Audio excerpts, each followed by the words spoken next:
Friends, welcome to our channel Sunday story telling time. Sunday story telling time. ఏంటిది ఆ story? చెప్పుకుందామా? మరి చెప్పుకుందాం. మనస్సు మంచి అంటే గుడ్, మనస్సు అంటే మనస్సే. దాన్ని ఆత్మ అని కూడా అంటారా? నో, మంచి మనస్సు అంతే కదా. ఆ కథ ఏంటో వినండి ఫ్రెండ్స్, శ్రద్ధగా వినండి. ఓకేనా? రామాపురం జమీందారు పేరు జగపతి బాబు. ఆయనంటే ఊర్లో వాళ్ళందరికీ గౌరవంతో పాటు భయం కూడా ఉన్నది. ఆయనకు ఒక పెద్ద జమీందారు కాబట్టి పెద్ద బంగ్లా ఉంది. ఆ బంగ్లా ముందర ఒక పెద్ద వేప చెట్టు ఉంది. ఆ వేప చెట్టుకు పూత విరగపూసింది.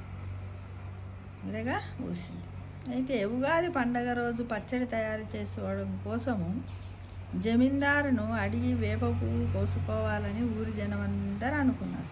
కానీ పండుగకు ఒక రోజు ముందుగానే వేప చెట్టుకు ఒక పలక వేలాడదీశాడు. ఎవరు? జమీందారు. ఆయన పేరేంటి? జగపతి బాబు కదా. పలకపై ఏమి రాశారంటే, ఈ చెట్టు వేప పువ్వు కోయడానికి అనుమతి లేదు అని రాసి ఉన్నది. అప్పుడు ఊరి జనం అంతా చూసుకుని, ఒరే మనం అడుగుదామనేలోగానే ఇలా రాసి పెట్టేశాడేంటి అని అనుకున్నారు. అది చూసిన గ్రామస్తులంతా జమీందారు అల్పబుద్ధోడు అని అసహించుకున్నారు. ఈ గ్రామంలో ఈయన బంగ్లాలో మాత్రమే వేప చెట్టు ఉందన్న అహంకారంతో అలా రాశాడని అందరూ గుసగుసలాడుకుంటూ ఉన్నారు. రాజు ముందర జమీందారు అనలేరు కదా, ముందర అనడానికి భయమే, గౌరవమే. అయితే గ్రామం బయట కూడా వేప చెట్టు ఉన్న సంగతి జమీందారుకు తెలియదు కాబోలు అని మరికొందరు అన్నారు. అది బయట లేదా, ఈ రాజు ఈయనదే కాకుండా ఇంకా చెట్టునే గతి అని అనుకున్నారు. పండగ రోజు ఉదయాన్నే ఊరి జనమంతా ఉగాది పచ్చడికి కావలసిన వేప పువ్వు కోసం వెతుకుతుంటే ఊరి మధ్యలో చింత చెట్టు కింద వేప పువ్వు అమ్ముతున్న కనకయ్యను చూశారు. ఏమమ్ముతున్నాడు? వేప పువ్వు అమ్ముతున్న కనకయ్య. కొనుక్కోవడానికి కనకయ్య దగ్గరకు వెళ్ళారు. వేప పువ్వు ధర ఎంత కనకయ్య అని అడిగితే, ఇంత అని చెప్పకుండా మీకు ఇష్టం వచ్చినంత ఇవ్వండి అన్నాడు. ఎవరు? కనకయ్య. వేప పువ్వు ఇచ్చాక వారిచ్చిన సొమ్ము తీసుకున్నాడు. తక్కువ ధరకే ఇస్తుండటంతో కొద్దిసేపటికే వేప పువ్వు అంతా అమ్ముడిపోయింది. కాసేపు అయ్యాక ఆ ఊరి పెద్ద వచ్చి, కనకయ్య, మా ఇంటికి వేప పువ్వు కావాలి. మానవత్వం లేని జమీందారుని అడగడానికి ఇష్టం లేదు, నా కోసము మళ్ళీ వెళ్ళి తీసుకొని వస్తావా అని అడిగాడు. ఈయన దగ్గర అయిపోయింది కదా, కనకయ్య దగ్గర అయిపోయింది కాబట్టి అతను వచ్చి ఏమన్నాడంటే, నేను అప్పుడు జమీందారు ఇంటికి నేను పోలేనయ్యా, నువ్వే జర మళ్ళీ ఇంతంత తెచ్చి మాకు మా ఇంటికి వేప పువ్వు అని అన్నాడు.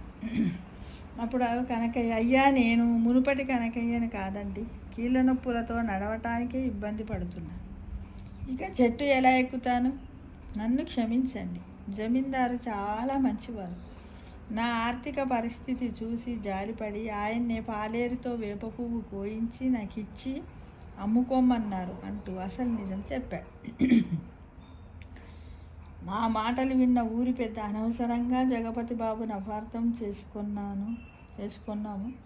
ఆయన మంచితనాన్ని ప్రశంసించి మా ఇంటికి కావలసిన వేప పువ్వు తీసుకొని వస్తాను అంటూ జమీందారు ఇంటి వైపు అడుగులు వేశాడు. ఎవరు వేశారు చెప్పండి? ఊరి పెద్ద. అప్పుడేమేమనుకున్నారు అంటే, ఏ విషయం కానీ నిజము తెలియకుండా ఏ మాటలు కూడా మాట్లాడద్దు. కానీ మనం ఏంటంటే, మనం మనుషులం కాబట్టి మనకు తొందరపాటు ఎక్కువ కదా, ఏం తెలుసుకో. అప్పుడే మన పక్కింటలో మామిడికాయలు కాసినాక వాళ్ళు ఇవ్వలేదనుక, ఇంత పీసుడు ఒక్క మామిడికాయ ఇవ్వలేదని అనుకుంటాము వారం రోజు. ఏమో అది పండు వరకు వచ్చేప్పటికి ఒకటి ఇస్తుండొచ్చు, లేకపోతే ఇవ్వడేమో, అని వాళ్ళకే సరిపోలేదేమో అని మనం ఎందుకు పాజిటివ్ థింక్ చేయం చెప్పు? కానీ చెయ్యం కదా. ఫస్ట్ నెగిటివ్ థింక్కే ముందుంటాం ప్రతి మనిషి, ఎవ్వరమైనా కూడా కదా. కానీ ప్లీజ్ ఫ్రెండ్స్, ఈ కథ విన్నాక మనకి ఏం తెలిసింది చెప్పండి? మోరల్ ఏంటి? అందరు వచ్చి మనిషి కింద తెంపుకుంటూ పోతారు. కానీ పండగ పూట ఈ కనకయ్యకు ఆర్థిక పరిస్థితి బాగాలేదు, పండగ కూడా చేసుకోడు కదా పాపం ముసలాయన.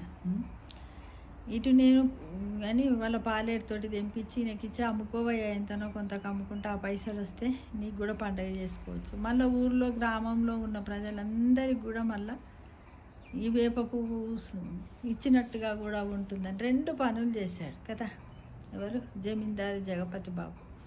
అంటే మనం ఒక్క పని చేసే మురిసిపోతాం. అయింది ఆర్థికంగా కనకయ్యను ఆదుకున్నాడు. రెండవది ఏంటిది, అందరి ఇళ్ళల్లో కూడా ఏంటిది వేప పువ్వును చేరింది, అందరూ కూడా పండగ చేసుకున్నారు. కాబట్టి ఈ విధంగా మనము తొందరపడవద్దు, నెగిటివ్ థింక్ చెయ్యవద్దు, అందరి మీద పాజిటివ్ థింకే చెయ్యాలి ఫ్రెండ్స్ కదా. ఈ సండే స్టోరీ టెల్లింగ్ టైం చాలా బాగుంది కదా.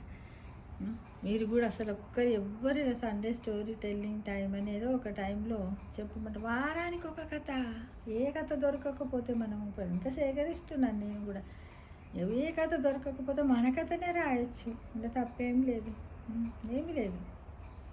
ఏ పేరు పెట్టద్దు, జనరల్గా ఏవో వెళ్ళక్క మల్లక్క పుల్లక్క అని పెట్టి కూడా మనం కూడా కథ తయారు చేయొచ్చు ఫ్రెండ్స్. నిజం, రియల్లీ బాగుంటుంది. అందరు ట్రై చేయండి, చేస్తారు కదా, తప్పకుండా చేయాలి.